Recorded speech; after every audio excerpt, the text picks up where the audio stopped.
Yes! Hello, everybody! We are live and so excited. Thank you so much for coming back for another episode. If not now, when? Today, oh my god, my friend, I am just so excited for the special guest I'm about to introduce.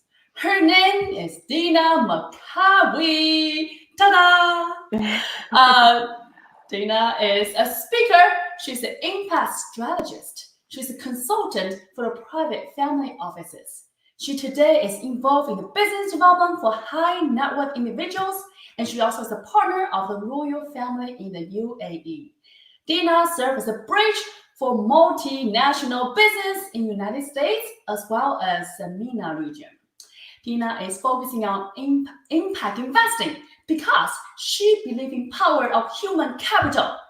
Well, with all that, she also is a founder for Style and Resilience, a marketing and consulting firm that provides services for brand, high-profile individuals, nonprofits, family offices, and so many more. She's also the co-founder for the Thunder Pixel Games. Oh my goodness, what a fascinating life journey. With that, everybody, I'm just so excited and so honored. Thank you so much, Dena, for joining us, and welcome to the show. Thank you. Thank you so much for having me. I'm very excited. Yes, Dena, your life story is so interesting. So tell us, how is the journey begin? Yes, I just want to thank you for holding this space. So my journey began as a person navigating their way in trying to figure out their identity as a first generation Arab American in New York. Mhm. As many people, I've struggled with the question of who am I really? As a first generation, we inherit a lot of the values that our immigrant families, um, you know, instill in us from a young age. But then you grow up as, a first generation in America, you start seeing others navigating in a different way.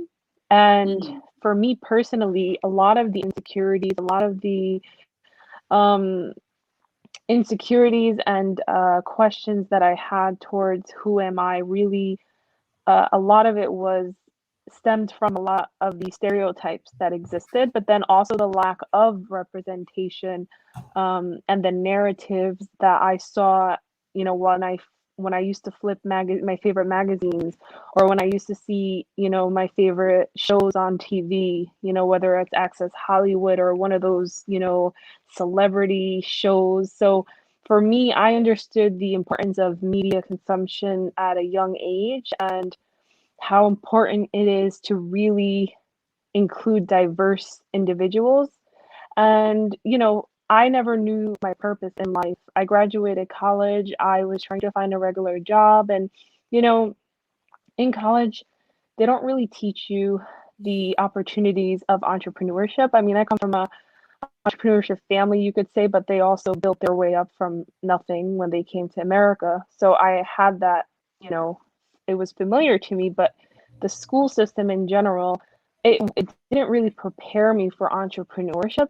And so I graduated, I was getting rejected a lot. I was just trying to figure out why. And so, I had a mentor for 6 months after I graduated. I was just so depressed and had no idea what I wanted to do. I was just trying to get a regular job, like they tell you, a 9 to 5. And I had a mentor that helped me. I was just self-reflecting a lot. And he told me everything that I already knew about myself, but he did it in a way where he crafted my purpose, honestly. And I didn't think that people would care about my story. And it was just once he helped me. I chose to go to Pace University to get my master's in digital publishing, and I wanted to work at a magazine. I was working at Oprah magazine, but once I figured out that that topic essay was my entry essay for Pace University, I was accepted. Then I went to run for Miss Arab USA as a contestant in 2013. Then that's when I started attracting everything to my life. Like once I figured my purpose was to really empower but also inspire others that may feel like they weren't represented in their narrative in mainstream media. I started attracting a lot of the opportunities. That was when I was given the chance to represent an organization at the United Nations. And Mhm. so, yeah, that's how I started, in short. So, what is your purpose and why is that important to you? My purpose is really to give space to those who may feel like there isn't a space for them, and to Mhm. allow others to be seen and to be heard, and to really use my resources that I've cultivated throughout the years to Mhm. inspire to inspire others. And for me, I started my company Silent Resilience on that basis of, if I wanted to see the right representation of Arab Americans, or even a project that I would have been inspired by, I knew that I had to be at the forefront of that. I don't want to say I represent the underrepresented, but I also want to create that space for Mhm. those who may feel like they're underrepresented, or they don't have any direction in life. So for me, it's really that it's to create impact while also allowing others to be seen and heard. So beautiful. And that's how you start your business, right? Yeah. And I want to ask you on that is, do you always knew you want to start your business? And at that time, you were still relatively, you said that you were a little bit not as experienced at that moment. How do you know that's what you want and how do you go about that? Wasn't that scary thinking about going to start a business, you know? Yeah, absolutely. So, it's funny, when I was young, I my parents would ask me, I think I was maybe like 13, 14 when they would ask me, I mean, first of all, I've always been into fashion and self-expression, very stylish, people would Mm, say. And so I knew that there had to be a way to merge those two, the creative space and the impact space. And when mm, they would ask me what I wanted to do, honestly, my answer would be, I want to sit in an office with a great view in Manhattan and raise my hand and tell people if I agree or not. Don't ask. And now I interpret that as being a boss. Like, there you go. I swear, if like I remember clearly, my parents would ask me, and that would be my answer. Like, I wanted to dress nice in a power suit and sit at the table and make decisions. But when I was 13, 14, my answer would be like sitting in a fancy office and just agreeing or disagreeing. That's amazing. Were you ever Yeah. afraid, Dina? I feel like you do a lot of things. You've done a lot of impossible. You always just go for it. Were you ever Yeah. afraid, or you just always assert of who you are, and when you decide, you just go after what you want? No, I was definitely afraid. I had no idea. Like, I think I started like 6 years ago, my company, but for like 2, 3 years, I was always like, well, maybe this should be a nonprofit. Well, maybe it should be a media platform. Like, it's always Mm, a risk and it's always that uncertainty. But yeah, I honestly, for me, it was scary for sure. Because I think for one of the traits of entrepreneurship is really having that persistence, like that annoying mm. persistence. And that's honestly what I had. Like that resilience, but also that persistence, being able to allow others to slam the door in your face and tell you no and tell you they're too busy and okay. And that always was a driving factor for me. It was, I swear, every time, and I used to take it personal, but now I never do.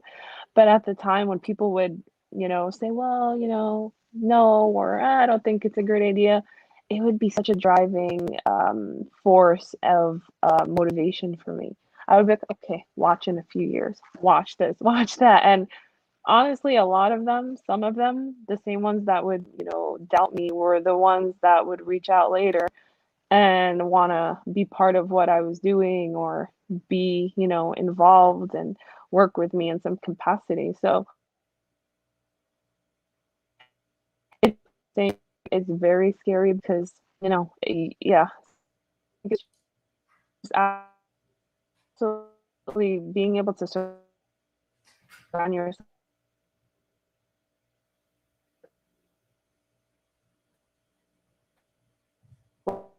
in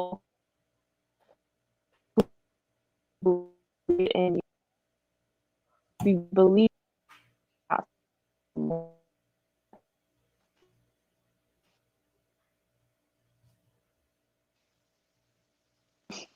Hello? Yes, you're back. Can you hear me now?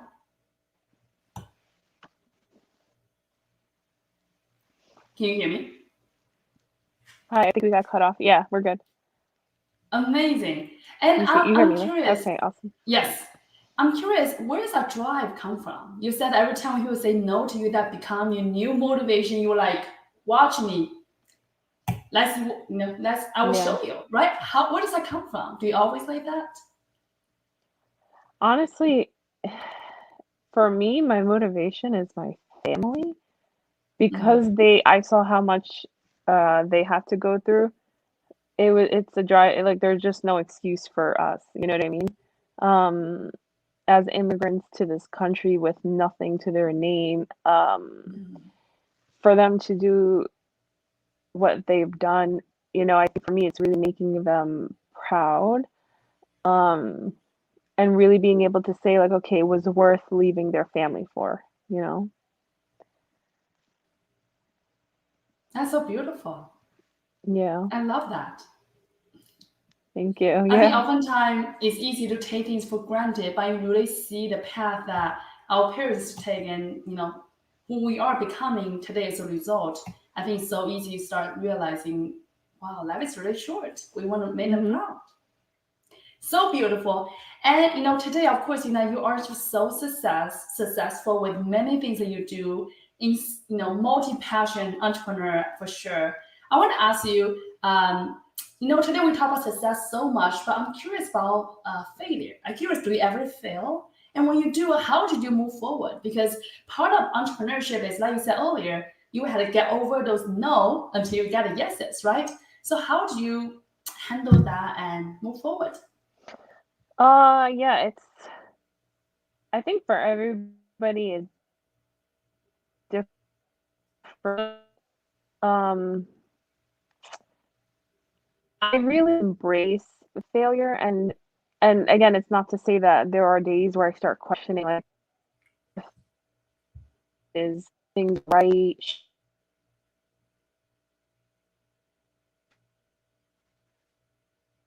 Right. Okay, perfect. Yeah, there are days, where I would question like if what I'm doing is worth it. Am I doing it right? Should I just go the easy route and just, you know, uh, do something that's more less risky? So there has been Mm, obviously like it's it's a lot of again, you have to have a lot of strength and resilience. But for me, it's really pushing myself, and there were just so many times where I would have meetings with top CEOs that would want me to work with them under their umbrella, and they see so much value in what I bring. And so I mm, sometimes step back and say, am I afraid myself? You know what I mean? Like I know what I bring to the table, but sometimes I'm the one that's holding myself back. I'm the one that's mm, questioning, am I good enough? Am I able to? Am I when the same people that I once saw as a competition or, you know, things that, stuff like that. It's just I think sometimes we get in our own way, if that makes sense. And I mm, think mm, part of the formula is really being able to get out of your own way. And I don't want to keep repeating because the imposter syndrome is such a overused word lately, but I really think we sometimes get in our own way, but being able to understand and pivot is really key. Being able to really pivot and being mm, okay with failure and not being able to figure things out at times and being able to just take time for yourself and reflect and mm, so that's really yeah. mm.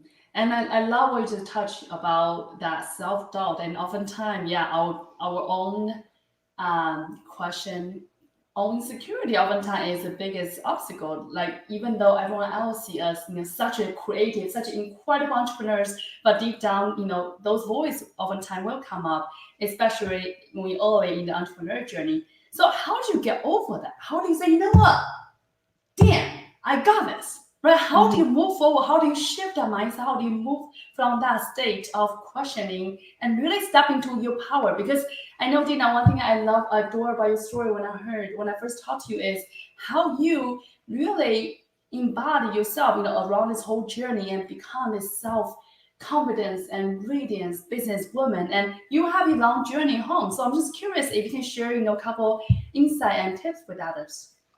How do I overcome it? Honestly, I had a lot of amazing individuals and still do support team, whether it's my co-founder slash mentor, Mm-hmm. people who really remind me that, why I started and remind me how badass I am. Like, like just very like there would just be some days where I just call them and just cry and complain, and I give myself like a few minutes and then I'll just remind myself like, Mm-hmm. honestly sometimes this might sound crazy, but sometimes I just go through what I've done. Like I'll skim through my website or my Instagram and I'll just be like, wow, do you remember you did that? Like, you know what I mean? Like I have to Yeah. remind myself because as much as Mm-hmm. people say like, wow, you've done amazing things, I think I hear this from a lot of successful people too. Mm-hmm. It's the same individuals that would be like, oh, thanks, but it's all right. I still want to do more. You know what I mean? Like, so like Yes. I feel like sometimes we don't, it's good because you always strive for greatness. If you're comfortable, then Mm-hmm. that's dangerous. So I think the key is to continue to be proud of yourself, but always wanting to better Mm-hmm. yourself. Mm-hmm. Mm-hmm. I heard another expression that be happy with who you are, where you are, but never satisfied. So be Hmm. happy yet continue strive for better. I think it's such a beautiful way that you just demonstrated because I think oftentimes entrepreneurs, almost a synonym of high achiever, overachiever. And being overachiever, right, really it comes with that personality, just one more, and therefore it's hard to really sitting feeling that damn I am amazing, right? You say, oh, Yeah. I'm good, okay, I'm good, I'm gonna move forward, right? So I think having that balance is so important. I just love that, your journey, your dream of becoming who you are today is just really inspiring. And now I Thank want you. to pivot our conversation into a little bit entrepreneurship, right? So you start your business 6 7 years ago. How is it coming? How is the process? When you started your business, is that everything you wanted it? Yeah. So yeah, like I kind of mentioned before, when I started it, I actually didn't really. It was actually I think it's 14 or 2015. Um, Mm-hmm. I knew I wanted to start something, so I started Mm-hmm. my website. Then I filed for my LLC, and I just went for it. I swear, it was just kind of like okay. And then when I did all that, I'm just like, okay, what now? um, then I started networking. I started researching what other Mm-hmm. companies are out there doing this. What is so different about me? What am I gonna do differently? How am I gonna stand out? So a lot of like first I was like, okay, it could be a media platform. Okay, then no, maybe a nonprofit. But no, I wanted to be a for-profit since I'm already working with the UN, representing an organization there. So like it was a lot of question marks, basically. Mm-hmm. I didn't really I had a desire. I knew I had a passion for ideas. I knew I had a passion for, representation. I just didn't know exactly how to pick the puzzles together. Mm-hmm. And the more I was at the UN, and we still have a partnership with them for like 8 years now. The more I was at the UN, the more I met amazing individuals. I've had opportunities to co-chair several youth committees. I've brought, a lot of Mm-hmm. creative projects to the UN as well.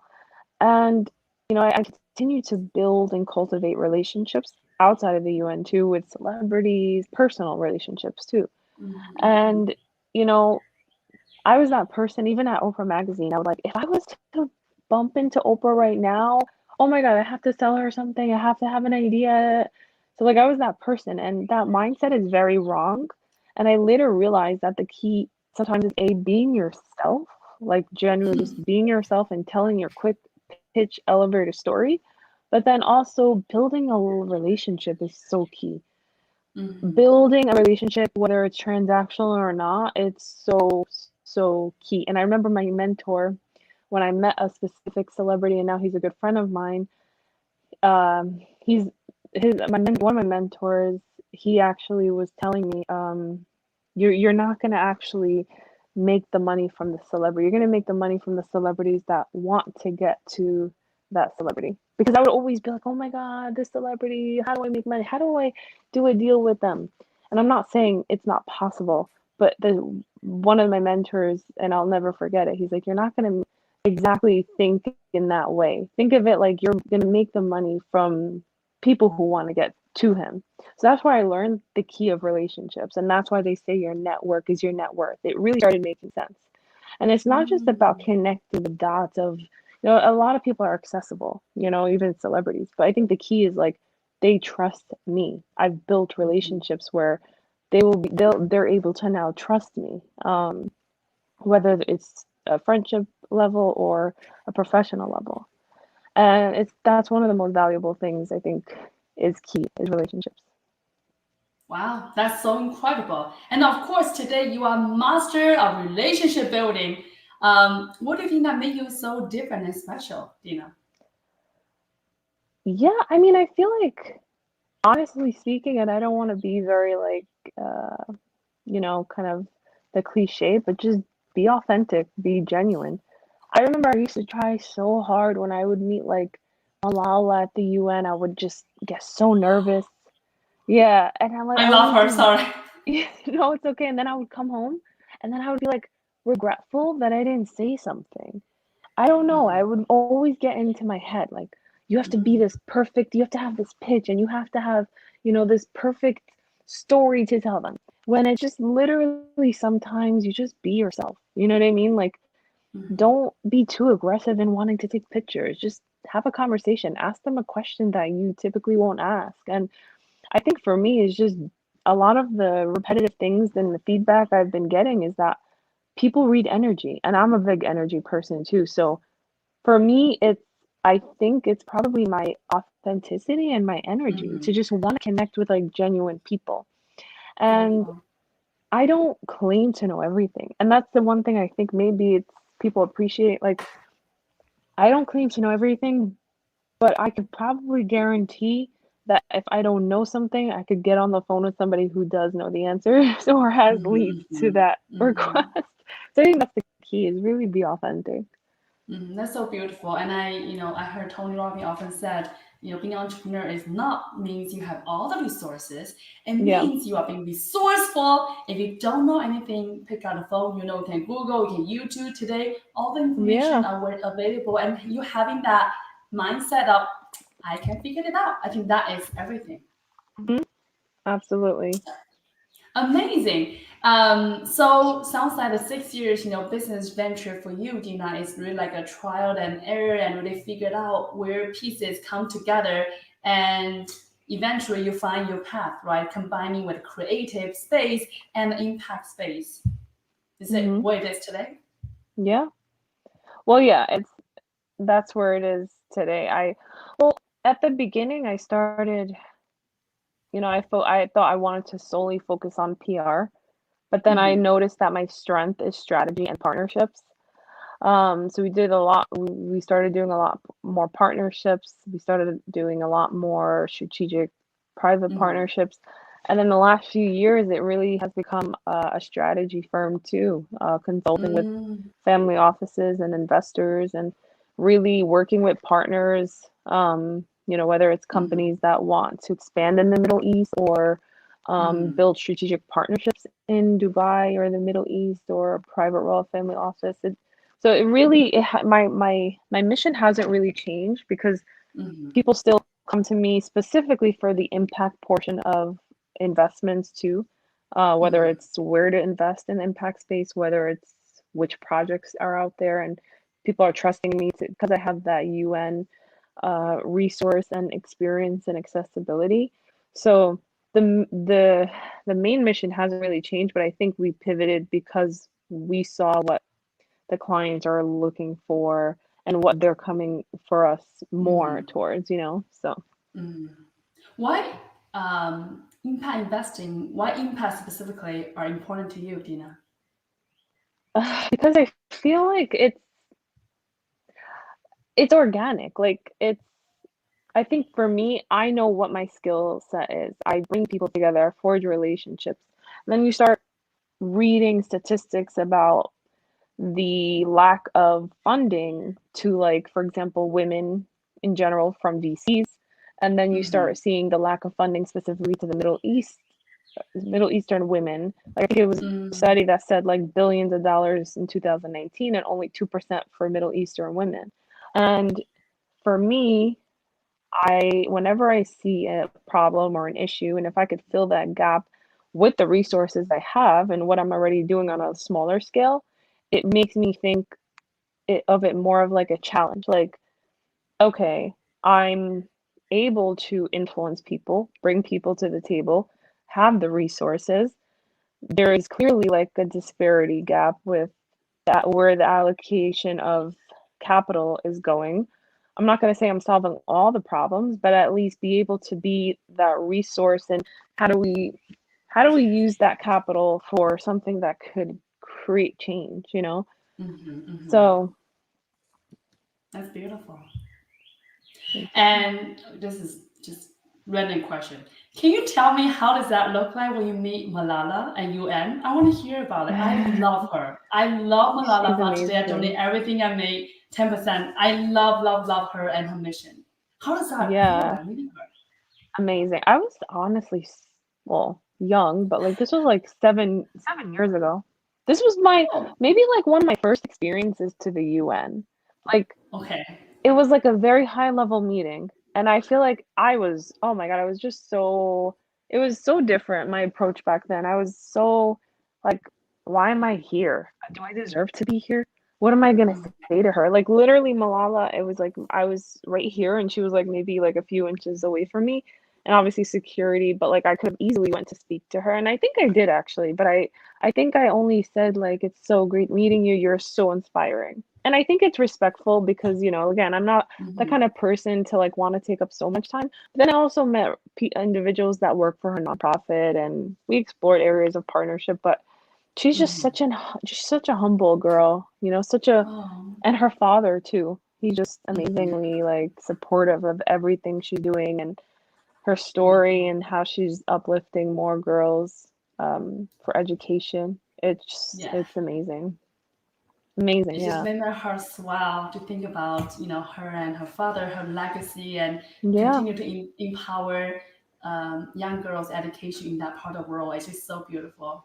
And that's Dina, today you are, such a heart-centered businesswoman, right? You are not only, really like today. I think you know your strengths, you know how to play, you know how to really see yourself, as part of this big universe and really making impact, leveraging what you know and really what you also enjoy too. I'm curious, what are the future you want to build? Like, what is the one day that vision that you wanted to seek for the world or for myself, like for for what the I'm world providing. and yourself? Well, that's the thing. For me, it's always about how can I contribute and help others. So whatever I'm Mhm, doing and building, it's usually, um, you know, the vision is really focused on a greater purpose.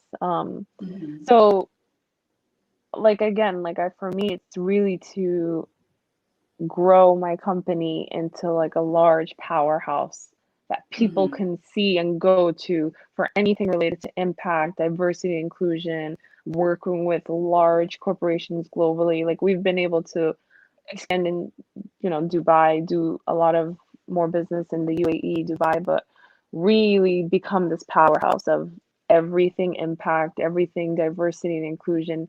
bringing the investors, and bringing projects and being able to really give opportunity to entrepreneurs that are looking for capital and just really become this powerhouse of different sectors and Mm-hmm. areas, I think we'll get there, but being able to really build on that through partnerships, um, Mm-hmm. through more strategic partnerships, and really be able to influence these big brands and Mm-hmm. um, on a large global scale. So Mm-hmm. Beautiful. And I know today you are so passionate about impact investing specifically. So I'm curious, with that in mind, what kind of future you wanted to build? What kind of impact you want to have in the world? um yeah, so I mean, there's just so many different ways that impact investing can, change lives. Mm-hmm. Like for example, this is a little bit not really random, but there's a medtech project that I might be on an advisory board for. I might be Mm-hmm. introducing them to some family offices for investments, but they're basically using technology to combat cancer, and kind of like a dialysis for cancer, to provide more invasive technology for cancer cells. Not to get Mm-hmm. into detail, but things like that. If I could be that source to really bring capital to them, but also later on, obviously, they would want to expand globally and be able to really Mm-hmm. become a key resource for them on that scale. That's one of the ways. Renewable energy, Amazing. one of the funds. They're looking Mm-hmm. to build like stadiums through renewable energy and finance Mm-hmm. them. And a lot of some of my partners, they have interesting projects that they're looking at, and I think really being able to create a world where you're able to bring your resources and your ideas Mm-hmm. together for a greater purpose is key. Mm-hmm. So beautiful. I love that. I love that future. I love that vision. I can totally already see that. And I really, of course, love what you do. And earlier, Dina, you touched base on, today, the investing, the capital, limited of that resources going to female or Arab female entrepreneurs, right? I'm curious, any advice, any suggestions that you have for anyone who's watching, who's listening today, who maybe wanted to start something today or tomorrow, right? You see a lot of startups, you working in many, many businesses. What advice, what suggestion you will share with her? Connect with me. No. In terms of finding capital or just as an entrepreneur? Just anything that come to your mind that you felt is most critical, a missing piece that you've seen by working with many businesses. Um, I mean, it really depends, but just like an overall, like if they're looking to start a company, choose the right founders and co-founders. They're going to be key long term. Mm-hmm. Choose the right mentors. Um, Mm-hmm. be strategic in who you work with, even the investors, because they'll probably be very Mm-hmm. heavily involved. Mm-hmm. And make sure they're also passionate about your vision and not just putting dollars in your company, because that's also like a Mm-hmm. like a strategic thing that people probably sometimes overlook. Um, and then the capital aspect is, yeah, really be able to, I think if we're looking for more female-led entrepreneurs or access to capital, we need to be able to create a place or a platform. Like I said, I've created it. I just for now, like I with partnerships, I think it will be more available for others to really know Mm-hmm. that we're doing this. And then through Mm-hmm. our partners, like we've had a conversation last week with a VC studio that works with entrepreneurs even in the developing stages before they even have the actual Mm-hmm. proof of concept, and they invest in the entrepreneurs. So again, like Wow. we're looking to partner with them to really allow more entrepreneurs and access to funding. And he's Mm-hmm. also Egyptian. So just being able to really connect with individuals who are Mm-hmm. creating those opportunities for others and entrepreneurs and startups. So beautiful. I love that. Um, my last question for you, Dina, is you said that today you are the first generation of American, right? I wonder, what does American dream mean for you? The American dream. The American dream is um, being able to uh, freely access the opportunities that you desire, and but then also creating a world that's equitable and equally, providing space for opportunities for men and women, girls and boys. So, Oh, being able to combine um, purpose and wealth and legacy. I think that's probably the American dream. oh my God, I love that. Wealth, purpose, and legacy is so beautiful. That is the moment we drop the mic. And oh my God, thank you so much, Dina. Your Thank presence, your you. story is so inspiring, and really, really want to honor your time and share those beautiful insights with all of us. And I enjoy so, so much. And thank you so much, everybody, for Thank tuning in live or listening afterwards. We really, really appreciate you. I hope you enjoyed today's show as much as I do, and I cannot wait to see you guys next time. Bye, guys. thank you.